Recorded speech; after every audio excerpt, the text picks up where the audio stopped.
Welcome to our Birds of the Inner West podcast, produced by Inner West Council Libraries. Before anything else, I want to acknowledge the traditional custodians of the land on which this podcast is produced, the Gadigal and Wangal people of the Eora Nation, and to show my respect to their elders, past, present, and emerging, and to all First Australians with us today. Enjoy the conversation. Hello, everyone. My name is Pilar Angon. I'm the Environment Officer of the Urban Ecology Planning and Policy team at the Inner West Council.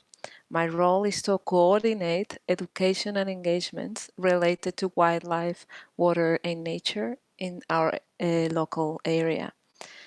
Today, we welcome Dr. Holly Parsons and Joe Blackman in conversation about the birds of the Inner West. Dr. Holly Parsons is the Urban Bird Program Manager at BirdLife Australia Discovery Centre. If anyone knows how to attract birds into a garden, Holly does. Joe Blackman is a long-term resident of the Inner West and has been a member of the Inner West Environment Group, also known as IWEG, for almost 20 years. This podcast will cover the seasonal changes in birds during migration, COVID-19, the lockdown and its impact on the birds of the Inner West, and how to attract birds in backyard and gardens. I'm very excited to talk about birds. I'm a bird watcher myself, and I know there are very prominent wildlife residents in our cities. They capture locals' attention, whether it is because of their colors, their songs, or perhaps even because they are on our way when we are hanging around in open spaces, our backyards, or our balconies. This is a good opportunity for us to explore what is happening in our local area. So I'd like to start with something very simple, and I would like to address this question first to you, Yo. I would like to know what fascinates you about birds. Maybe if you could share a nice story or something very prominent that you have in your interactions with the birds in the Inner West. Oh, thank you, Pilar. I was new to bird watching, and it was very exciting when the former Marrickville Council asked IWEG to start these bird surveys. And I've been really amazed at the number of small birds that we have here in the Inner West. Also, the bird song. Often when I was walking to work in the morning or in the late afternoon in the spring, the bird song would be deafening, and I found that really magic. A couple of special bird sightings for me is the tawny frogmouth, and we often see pairs nesting in the trees along the Greenway, and they're very special to see tawnies because they're very hidden, of course, within the bark. And often, if they hear you or see you, they very just slowly, lazily open up their eye and stare at you, just to let you know that they've seen them. It's just a special moment. The other wonderful thing is that around this time of the year, we see the yellow-tailed black cockatoos flying along the Greenway from the Cooks River up to Hawthorn Canal. And it's just wonderful to be in the bush care sites, just pulling out weeds. And all of a sudden, it's like you hear the flap of their wings and you hear their call and look up and see them crunching away on a hakea seeds. It's a very special moment. Yeah, that's true. I don't know, Tony frogmouths, they're special. Like I can tell you that the first time you can't, because they can be in front of you and you don't really notice. They look like the bark of the tree. So it's amazing when you see it for the first time. Now, I would like to ask you, Holly, the same question. What fascinates you about birds? And maybe if you have an experience in the Inner West, we would love to hear about it. Sure. Look, what fascinates me about birds? That's actually a really hard question. It's kind of everything. I wasn't a bird watcher as a kid as such. It wasn't sort of a hobby I had, but I do have fond memories of my dad in particular sort of showing us a lot of wildlife, and it might be something that he sort of came across near home. I can remember him pointing out like an echidna, and I have this really vivid memory of us looking after a small bird of prey at one point, and I think it was a Nanking kestrel, going back just what I can remember seeing in my head. And It got injured just a couple of doors down from us, and so we looked after it for a few days until it could be released. Now, I would never, ever encourage anybody who's not with wildlife rescue to be doing that, to be taking in an injured bird and looking after it yourself. But it was this amazing experience that I look back on now, and I'm quite in awe of the fact that we had this beautiful creature that we helped release. I fell back into birds, I guess, at uni. I was doing a biology major, and I was, interested in doing ecology, and I was, had a range of wonderful experiences.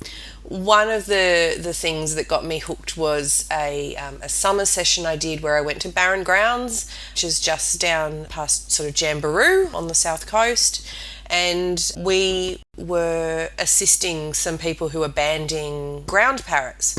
Now, ground parrots are these kind of oversized budgies. They occur in sort of heathland. They are a threatened species. And I can remember setting up these mist nets and then helping, check them to catch these birds. And us sort of going, oh, look, we only caught like 5. Like, that's, and the bander's looking at us like totally amazed, going, 5? Are you kidding? Like, that's amazing. We have never caught 5 ground parrots in one sitting before.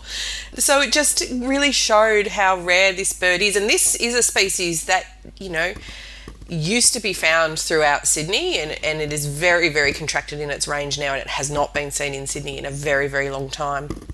But that really got me excited about birds again, and I just fell into a project which was on urban birds, and I found my calling. I'm incredibly grateful, and know I have a quite unusual job, doing some bird research and talking to people about birds, but it's something I'm very, very, very passionate about.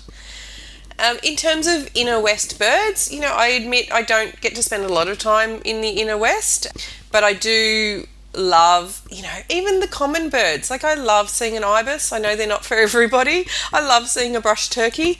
But one thing that really excites me about the inner west is that even though, you are so close to the CBD, it's a very built up area, there are threatened species that get recorded. We run a powerful owl project in the urban birds team at BirdLife Australia. We train and work with, amazing citizen scientists that go out and keep an eye on powerful owls throughout Greater Sydney, and particularly focused on where they're breeding. These are really big birds. They are nocturnal. They are about 1.5 metres across wingspan, which is, kind of your social distancing arm's length that you're supposed to keep now. They feast on possums. They've got these mostly taking tree-dwelling prey. And we're seeing these guys pop up in Balmain, in Ashfield, in Annandale. A threatened bird species, a top order predator, still being seen and still holding its own in, inner west. It's amazing. Yeah. Oh my God. Powerful owls. I don't get me started. I love powerful owls. I go to the botanic gardens in the city quite often, and when you see them there, like eating the possum in the morning, it's just amazing. It's an amazing thing to witness, and so close to the city. My favorites are the small birds, I have to confess. The fairy-wrens and the finches and the silver eyes that go in big flocks and make that's probably my favorite. And along the Cooks River, you have a lot of those because we have a lot of those little bushes where they can hide and they can hang around. Now, this is taking me to the next question, which is more about the birds and their importance. And perhaps, Holly, you could talk to us a little bit, like you introduced that a bit with the powerful owl, but perhaps you could talk in general why birds are so important. Oh, look, great question. So birds occupy every niche in an ecological system. They're found pretty much everywhere. And, if we focus particularly on urban areas and urban Sydney, there's now finally this recognition that urban spaces can and are vital for wildlife. As we continue to damage natural areas we take up, we urbanise, urban spaces can be a refuge for some birds, not all, but a good number of them. And so we shouldn't be we shouldn't be viewing an urban landscape as something that's separate from the wild, or a place that is not worth giving a second glance to, because it's not. We know we can create great habitats in urban landscapes. We know they can be important refuges. It might not always be ideal habitat, but it is valuable nonetheless. And we know things coming out of some of the threatened species hubs of showing things like 30% of Australia's federally listed threatened species, so not just birds but overall, are found in cities.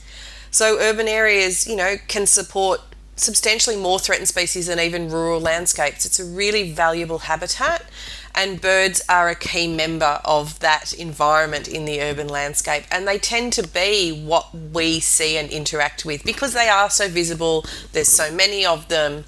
They are loud and gregarious a lot of times. They're very in your face. They're quite obvious, and we've got great tools to be able to ID them as well. And you throw in the recent situation we've had with the terrible bushfires. We know we're seeing an increase in sightings of some of these less common birds that do pop up in urban areas. Things like lyrebirds and gangangs are not common birds by any stretch, but we know that we are seeing some more of them in urban landscapes than we usually do, and that's likely because so much of their natural habitat has been damaged and they're coming into urban spaces as refuges. And I think alongside the urban environment being important for birds, and birds being such a valuable member of the ecology of any ecosystem, because of course they disperse seeds, they scavenge and clean up prey, they keep a handle on pests, they perform lots and lots of functions. Birds are also really important for us. And I think we can afford to, be a bit selfish and say it's good for us to have birds around. We know that nature and our experiences in it are beneficial for our physical health and also for our mental health. There's lots of research coming out now looking at this. And as I said, birds are the wildlife that people interact with most commonly around their homes, and so it's their dose of nature.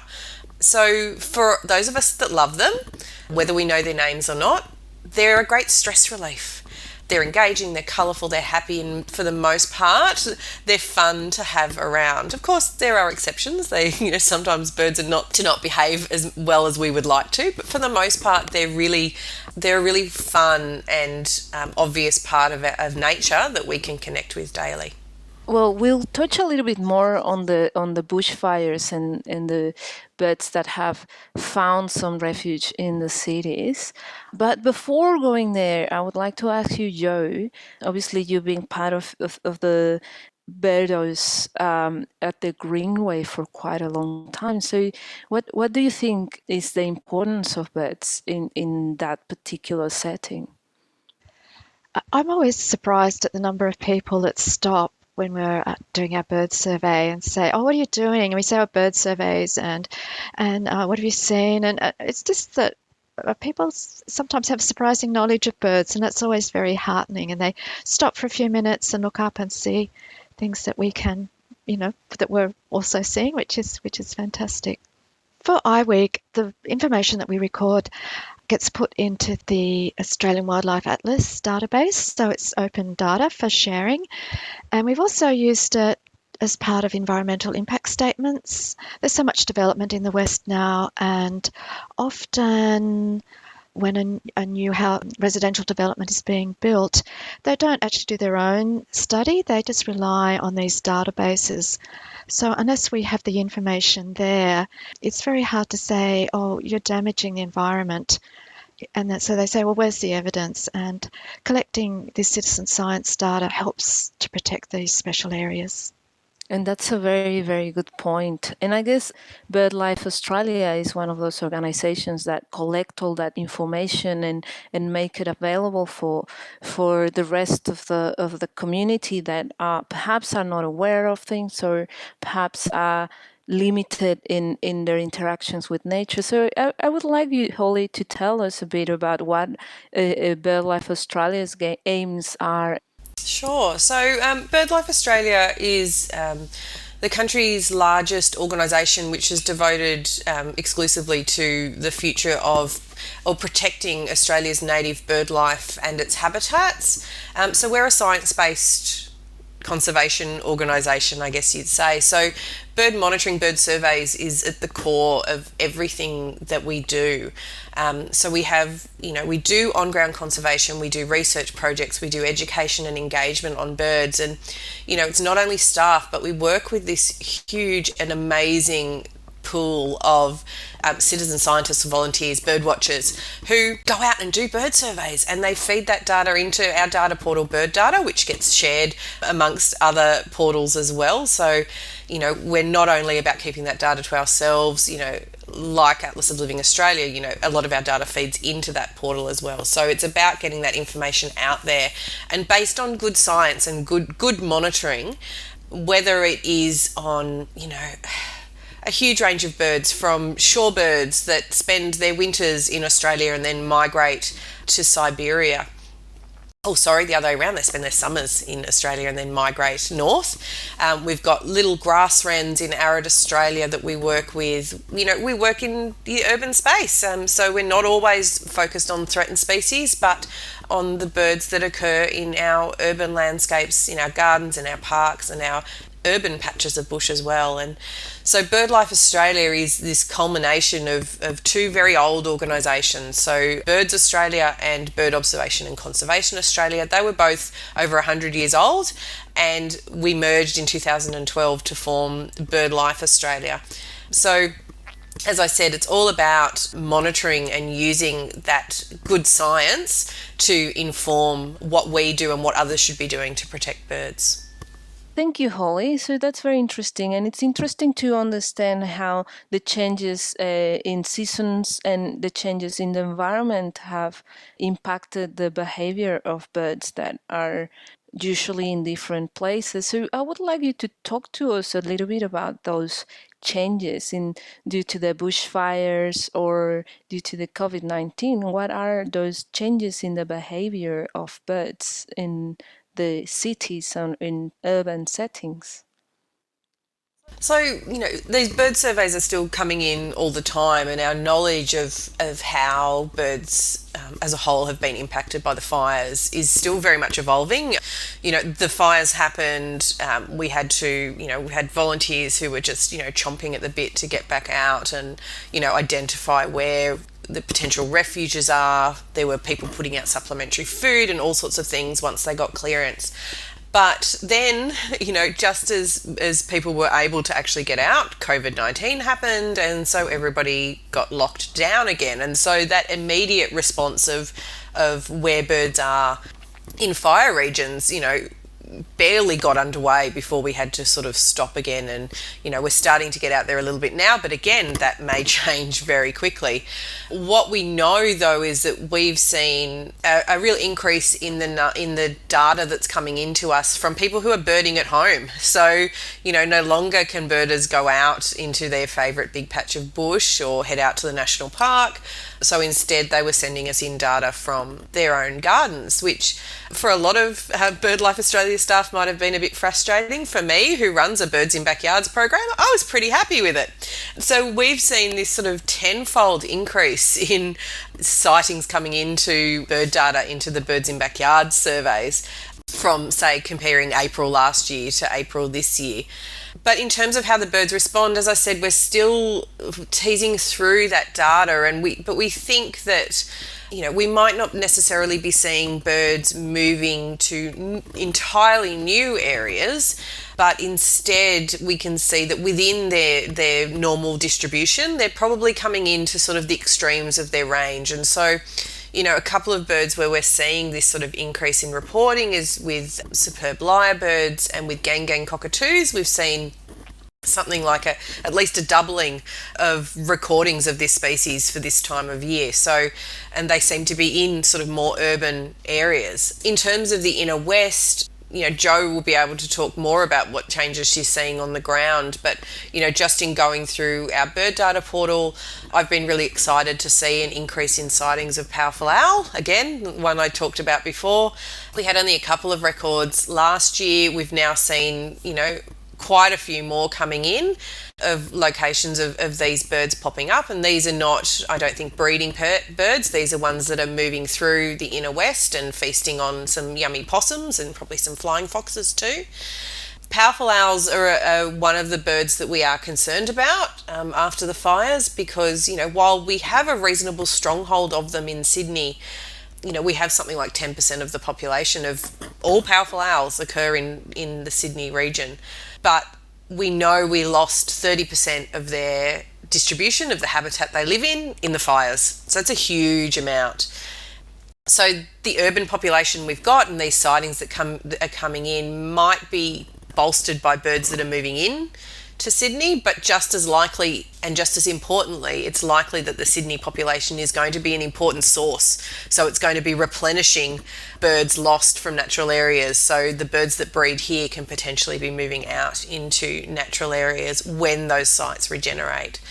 So, in inner west, we're seeing, I think we've got about 43 bird species that we've got in our database for this year, and it includes some really nice, exciting things. So sacred kingfishers, we've got, a sighting of a boobook owl, we've got the good old fairy-wrens, and they're one of my absolute favourites as well.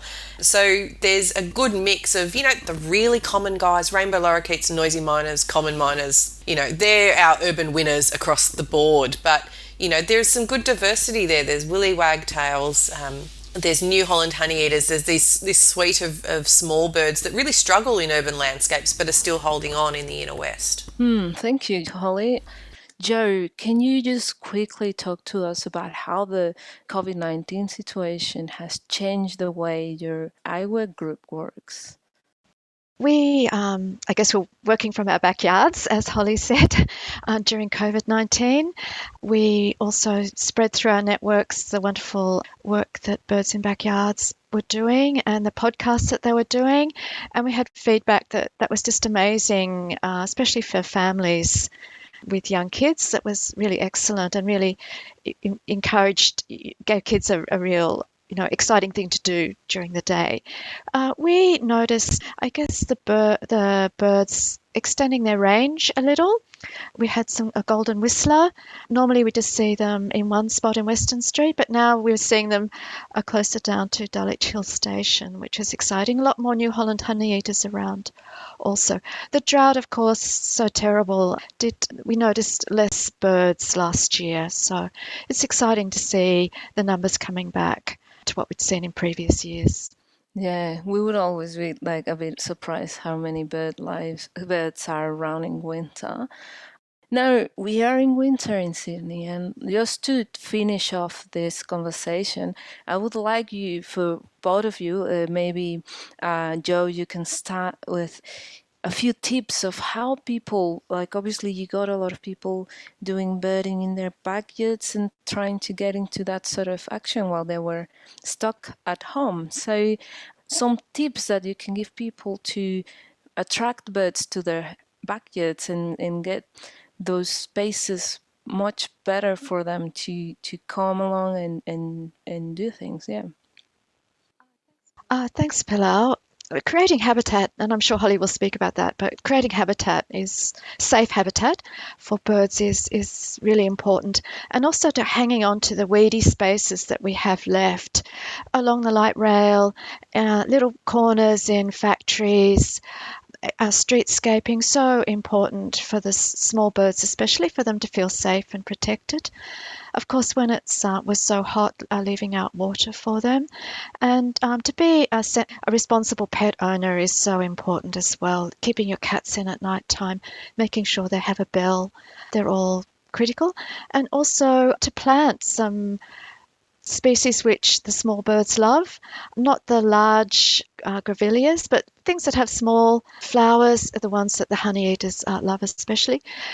We notice around the GreenWay we have a lot of bottle brushes that were planted perhaps 20, 30 years ago now, and they're very much a favourite, and the flowering gums as well.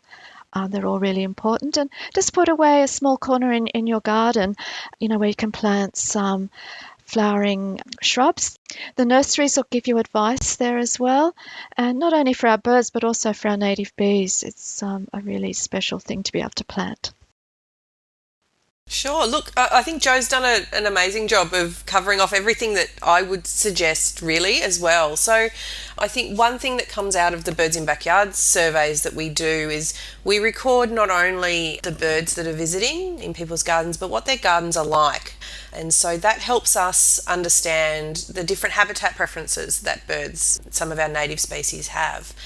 And Joe's spot on. For the most part, we would encourage people to try and create the types of gardens that we don't see much anymore, because they're the ones that are going to attract the small birds. And so that's gardens with a nice shrub layer with lots of native plants in it, and really sort of anything from 2 meters down. If you can get some more vegetation in, that's fantastic.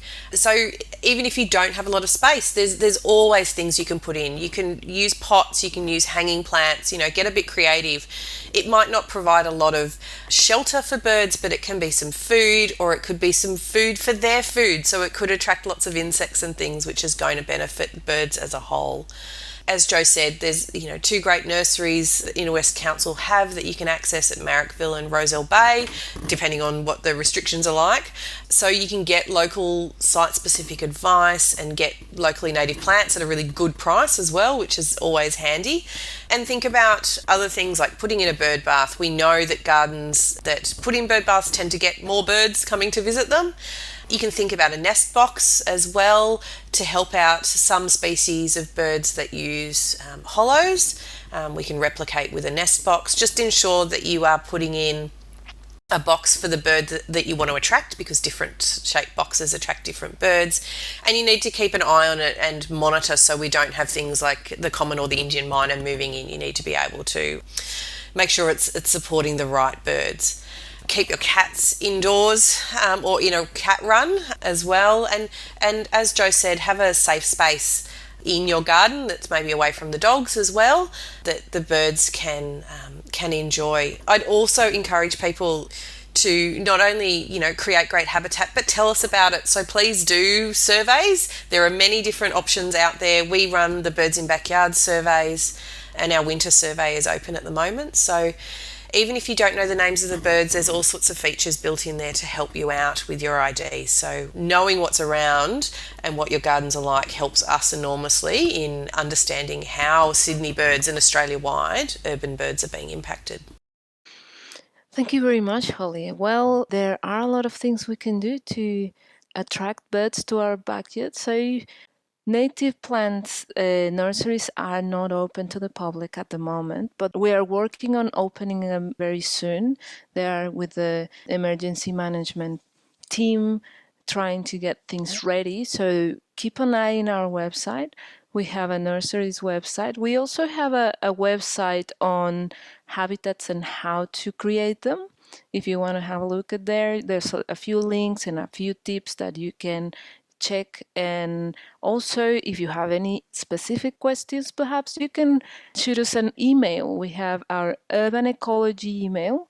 So you just have to type urbanecology@innerwest.gov.au. Our team has access to that, and we can answer your questions as soon as we can. Our capacity is little, so don't expect us to be there right away, but we do our best to answer all the questions. I would like to thank you for listening to this conversation on birds in the Inner West. We look out for upcoming digital content through the Inner West Library, What's On, and social media channels. Thank you very much and have a good day.